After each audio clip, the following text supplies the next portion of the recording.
let's talk for a second what it feels like to be the customer loyalty rep who's believed in enough to take matters into his or her own hands and do the right thing. You know, the first decision in the book is decide to believe.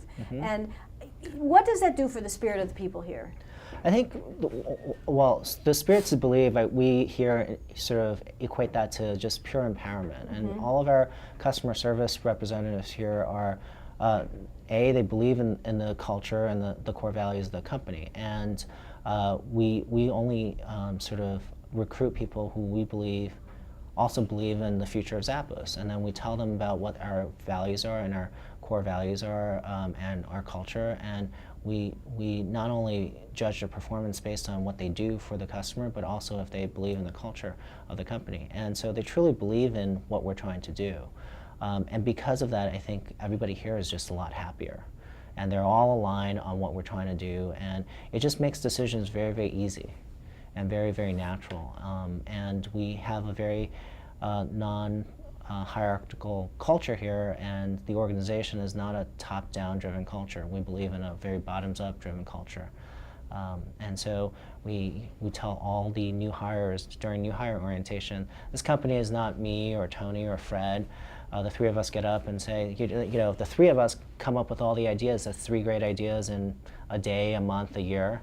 But if we all come up with great ideas, there's 1,400 of us, that's 1,400 great ideas in that same time frame.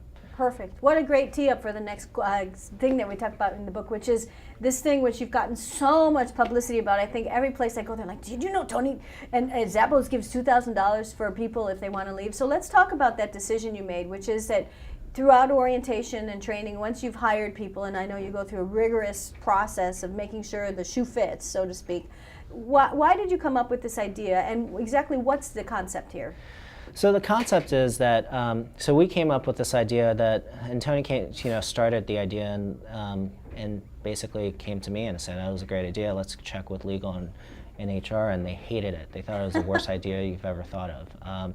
And the concept was that if someone is not committed at Zappos, we should pay them to leave. Because there's just friction between being here and not having a job. So you're here purely because you don't want to get over the inertia of finding your next job. It's difficult. So if you pay someone a certain amount of money, you get rid of that friction. And so the concept was refined to, we'll offer it during training.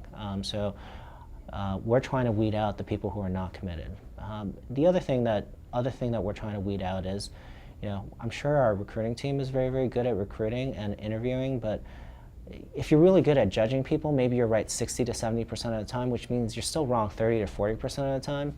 So we're trying to get rid of the 30 to 40% faster. We tell people this may not be the right place for you, and we know that it's not always the right place for everyone here. So we want to sort of figure out how to sort of transition them out in a respectful way. And it started out with a few $100s. Very few people took it, and over time we raised it and raised it and raised it, and it's now at $2,000.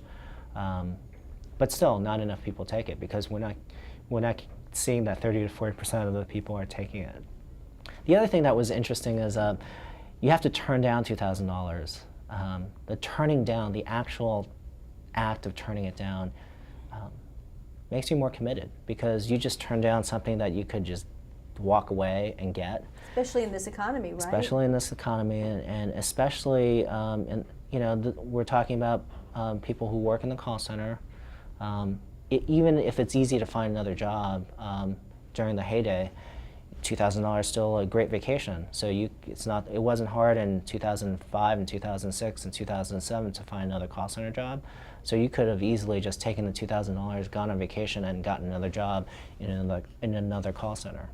So just the idea of having them consciously decide to stay by actively agreeing not to, in their own mind, not to take $2,000 is a test of culture. It is a test of culture, and it's a test of commitment, and it's a test to believing. Yeah, and I think the thing that you mentioned at the end was important, because when I tell the story about this thing is that you enable people to leave with their grace and dignity intact. Yeah. And you use the words get rid of, but people don't feel like they're being ushered out the door. You make it be a reflective decision that they personally make, which I think is really, really the secret sauce here. Yeah, I didn't really mean get rid of Right, in I an know you active didn't. sense, but because it's their decision that they want to leave.